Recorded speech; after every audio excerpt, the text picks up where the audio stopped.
So should you manually set up the iPhone? Let's talk about it for a while. And if you're new here, most definitely subscribe so you don't miss tutorials and videos like this one. So there is the manual setup and automatic setup, because when you just start a brand new iPhone, you open it from the box and turn it on.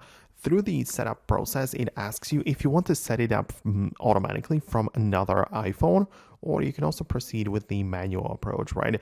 Because if you, of course, go with the like transferring and automatic option, it can move all of the data from the previously used iPhone into the new one, right? So it just saves you a bunch of like hassle and time with moving your photos and all of those, like installing new apps. So if you ask me personally, I like the automatic option a bit more, because it just lets me just start fresh and just have a new iPhone ready, but without all of the issues and all of the problems with moving files. But you can also use the iPhone and set it up manually, because that will also make sure that you get a better performance. Some people have reported there, because if you started from scratch without any like files or anything, like without restoring from backup, then you'll start fresh. It's going to be like a fresh, clean feel, right? Because you'll be able to re-download the apps manually again.